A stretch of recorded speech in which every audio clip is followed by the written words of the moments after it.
कहानी की दुनिया चैनल में आप सभी का स्वागत है दोस्तों।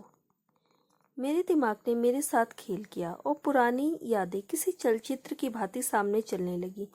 लेकिन यह क्या, स्मृति कुछ उल्टी ही थी और मेरी आंखें मुझे धोखा दे रही थी। एयरपोर्ट से निकलते ही चारों तरफ बिखरी बर्फ ने मन मोह लेने वाला स्वागत किया। यदि मेरी जगह कोई और होता तो जरूर उसके मुख से विस्मय ही चीख निकलती और वह इन नज़ारों को देख हतप्रभ हो जाता। लेकिन अफसोस मेरी जगह मैं ही था और मेरे लिए इस जगह के माने कुछ और ही थे। मैंने पहले ही विस्मित करने वाले दृश्य को सिरे से नकारने का फैसला लिया था। कुछ जगहों की अपरिमित सुंदरता भी वहां कुछ हुई घटनाओं को कभी ढक नहीं सकती।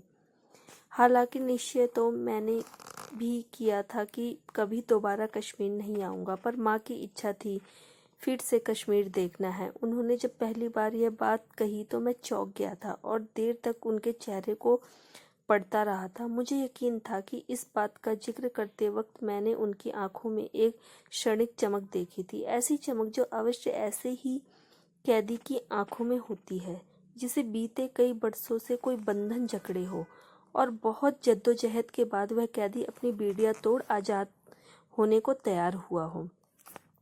जिस जगह के नाम से हम इतने सालों से बसते रहे और जिसका कोई जिक्र भी करे तो हम सब कांप जाते, उस जगह का नाम यो बेबाकी से बिना विचलित हुए उन्हें लेते देख मेरे पूरे शरीर में एक बिजली सी कौंध गई थी। पर माँ के सामने विरोध करने की हिम्मत नहीं जुटा पाया था। वह शायद यह कि इसे हम बीते समय में माँ द्वारा प्रकट की गई पहली इच्छा कहें तो गलत नहीं होगा, क्योंकि माँ ने पिताजी की मौत के बाद अपनी डिमांड रखना बंद कर दिया था, जो कि पहले उनकी क्षमता का मानक और पिताजी के लिए उनका पूर्ण समर्पण प्रेम लगता था। पर समय के साथ साथ पहले यह उनको पहुंचे सदमे का संघर्ष और फिर हम 5 भाई बहनों की अपनी विफलता नजर आने लगी। सबसे बड़ा बेटा होने के कारण मेरी जिम्मेदारियों का चोगा कुछ अधिक लंबा था, इसलिए मेरी नज़र में यह भी था कि धीरे धीरे माँ इंसान से अधिक हाड़ मांस का बना एक व्यवस्थित और संतुलित पुतला नजर आने लगी हैं। उनके सारे भाव सतही होने लगे थे, जिस बात से केवल मैं ही अज्ञात नहीं था। घर के बाकी सभी सदस्य अब इस बात से खुश थे कि माँ ने आखिरकार अपनी कोई दिली ख्वाहिश जाहिर की थी, और क्योंकि माँ की यह भी शर्त थी कि सफ़र में सिर्फ वह और मैं जाएंगे, इसलिए सभी मुझे बहला फुसलाकर माँ के साथ जाने के लिए तैयार कर रहे थे। कौन कौन सी जगह हैं जिसे हम देखेंगे, यह सब माँ ने पहले ही तय कर लिया था। हम एयरपोर्ट से सीधा पहलगाम गए, फिर वहाँ से सोनमर्ग। दिसंबर का महीना था, हर जगह ताजी बर्फ गिरी हुई थी। सफ़ेदी में नहाए कश्मीर के जादू से मंत्रमुग्ध ना होने वाले मेरे जैसे कोई बिरले ही होते होंगे। हम दोनों ने जगहों पर केवल 2 काम किए थे। पहला एक बेंच ढूंढना और दूसरा उस पर बैठकर पूरे दिन पहाड़ों को देखना। हालांकि जैसे ही मुझे लगता कि नज़ारों की खूबसूरती मुझे चकाचौंध कर रही है, मैं अपने जहन में पुरानी घटना को ताज़ा कर लेता। दूसरा अपने आसपास तरह तरह के सैलानियों के झुरमुट को, घोड़ों वालों को, स्लेज वालों को भाव तोल करते देखना और उनकी जिंदगियों के बारे में अनुमान लगाना। हाँ, मैंने एक तीसरा काम भी किया था। दूर पहाड़ों के शून्य में देखते देखते कभी मैं यह भी अनुमान लगाने की कोशिश करता कि माँ इस वक्त क्या सोच रही होंगी, क्या वजह होगी कि वह कश्मीर आना चाहती थी। कहीं वह पिताजी की याद में यहाँ से नहीं। मैंने खुद को झकझोड़ा। माँ यो हम सबको छोड़कर थोड़ी। तीसरा और आखिरी दिन गुलमर्ग जाने का था। मैंने तय किया कि मन में कुलबुला रहे सवालों को आज आवाज़ दी जानी चाहिए।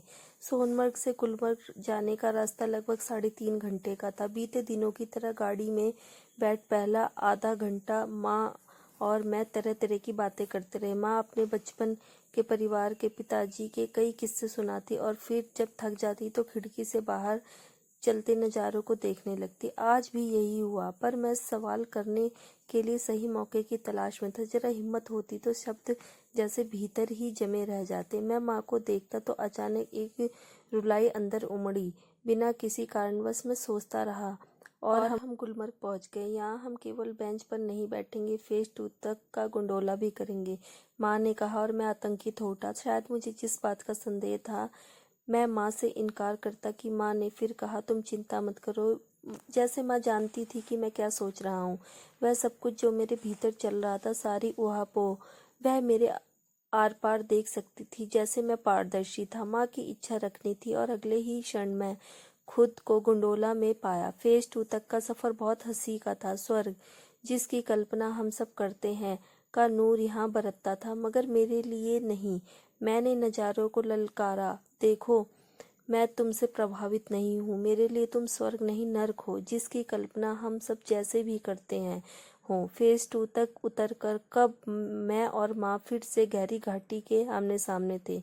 इतना साहस मुझ में नहीं था कि मैं फिर से कदम रखूं वहीं जहाँ वह हृदय विराग घटना हुई थी। पर माँ मेरा हाथ पकड़कर मुझे वहां ले गई और कुछ पन्ने मुझे देने लगी। माँ की आंखों में फिर वही चमक थी। ये कलमजीत की अस्थियां हैं, इन्हें यहीं से घाटी की फिजाओं के सुपुर्द कर दो।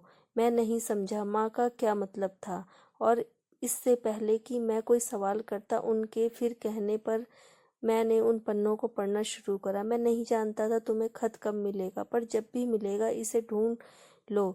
तो पढ़ने के बाद इसका क्या करना है, यह निर्णय मैं तुम पर छोड़ता हूँ। कोई खास तनाव नहीं है, वहीं रोजमर्रा की परेशानियों जो अमूमन सभी को झेलनी पड़ती है। एक बोझ है जिसका वजन इतने सालों से उठाकर मेरे कंधे थक गए हैं।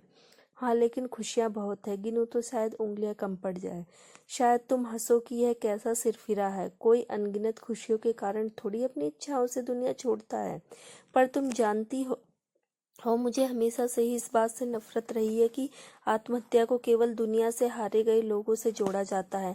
देखो, मैं यह बात बदलने वाला हूँ। ऐसा व्यक्ति और जी क्या करेगा जिसने वह सब पा लिया हो जितना वह पा सकता है, और कहूँगा कि दुनिया में मुझसे बड़े सनकी भरे हैं। हाँ चलो, तुम इसलिए तो मुस्कुराई कि मैं यह मान रहा हूँ कि मैं सनकी हूँ। जब जिंदगी इतनी भरी पूरी हो, कामयाबी के उच्चतम शिखर पर माँ ने मुझे देखा, कदम से कदम मिलाकर चलने वाली पत्नी हो, 5 ऊंचे ओहदों पर पहुंची औलादें हों, उनकी अपनी स्वस्थ औलादें हों, तो दुनिया को हराने का पागलपन तो भीतर आ ही जाएगा। देखो, मैंने फिर फिजूल बातें करना शुरू कर दी। तुम्हारे सामने ये सब बातें दोहराना फिजूल ही है। तुमने तो ये सारे दिन मेरे साथ देखे हैं, जिए हैं। पर अब जो मैं चला जाऊंगा तो एक बात जो मैं कन्फेस करना चाहता हूँ। मुझे पता है तुम्हें कई बार शक हुआ और शायद वह शक यकीन में भी बदल गया हो, पर तुमने मुझसे कोई सवाल नहीं किया। मैंने कई दफा सोचा कि मैं तुमसे पूछूंगी तो क्या जवाब दूंगा, कैसे अपनी मजबूरियां गिनाऊंगा, गिड़गिड़ाऊंगा, कितनी मिन्नतें करूंगा, पर तुमने मुझे यह मौका नहीं दिया। मुझे इस बात का अंदाजा था कि तुम्हें लगता रहा कि सवाल के जवाब में मैं तुम्हें छोड़ दूंगा, पर नहीं। तुम मुझसे मुझसे बेहतर जानती हो। मैं तुम्हें जीते जी कभी नहीं छोड़ सकता। पत्नी का दर्जा प्रेमिका से ऊंचा रहता है। और अब तुम्हारे सवाल ना करने के बावजूद मैं चाहता हूँ परिवार, बच्चों, घर बार से परे केवल हम दोनों के हिस्से का जवाब। तुम में कोई कमी नहीं है, कोई ऐसी बात नहीं है जिस पर मैं उंगली रख सकूं, कहूं कि किस कारण मैं किसी दूसरी औरत के चक्कर में पड़ा। तुमने मुझे अपना परमेश्वर मारा और मुझे बेइंतहा निश्चल प्रेम किया। यहाँ तक कि मुझे हैरत होती है कि मेरी जिंदगी में तुम कैसे लिख गई। हम सब देखते हैं और इश्क करते हैं, शादी तो इनकी तरह निभाई जाती है, और मुझे लगता है कि मैं भी उन देखने वालों का हिस्सा हूँ, और सिर्फ तुमसे कह रहा हूँ कि शादी तो इनकी तरह निभाई जाती है। पर तुम जानती हो कि हम इतने सालों एक झूठ जीते रहे। मेरा झूठ जिसने तुम्हारे सच को कभी मैला कर दिया। इस बोझ ने मेरे अंदर इतनी ग्लानि भर दी कि मैं इस घाव को रोज कुरेदता रहा, इसका खुरन खुद पर मलता रहा। लेकिन अब मैं तुम्हें खुद से आज़ादी देना चाहता हूँ। यह भी शायद मेरा ही स्वार्थ है, और मैं तुम्हें नहीं, खुद को एक अपराध बोध से आज़ाद कर रहा हूँ। पत्नी के रूप में मैंने हमेशा तुमसे प्रेम किया, और हर जन्म में मैं तुम जैसी ही पत्नी मांगता था। पर यह तुम्हारे साथ अन्याय है, इसलिए मैं अपनी आखिरी इच्छा में मांगता हूँ कि हर जन्म में तुम्हारे लिए ऐसा हमसफर हो जो तुमसे इतना प्यार करे कि जितना तुम मुझसे करती हो, और सिर्फ तुमसे ही प्यार करे। माँ, यह खत आपको कब मिला? आप और पिताजी तो एक साथ हमेशा इतने खुश थे। यह दूसरी औरत एक के बाद एक सवाल बेईमानी लगते हुए मेरे भीतर ही घुट गए और अचानक सब कुछ खुद ब खुद सेंस बनने लगा। मेरे दिमाग ने मेरे साथ खेल किया और पुरानी यादें किसी चलचित्र की भांति सामने चलने लगी। लेकिन यह स्मृति कुछ उल्टी थी और मेरी आंखें मुझे धोखा दे रही थी। पिताजी मेरे साथ बैठे थे, पर माँ कहीं नहीं थी, जबकि आसपास के लोग चिल्ला रहे थे, अरे मैडम का पैर फिसल गया, बचाओ मैडम को, अरे मैडम खाई में गिर रही हैं।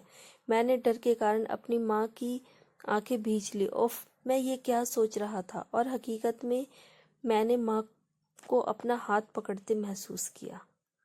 आपको ये मेरी कहानी कैसी लगी? अपनी प्रतिक्रिया अवश्य दें। आपके अनमोल विचारों और सुझावों का मुझे इंतज़ार रहेगा। वीडियो अच्छी लगी तो लाइक करें, कमेंट करें, ज़्यादा से ज़्यादा शेयर करें, चैनल को सब्सक्राइब कर ले। हर हर महादेव दोस्तों।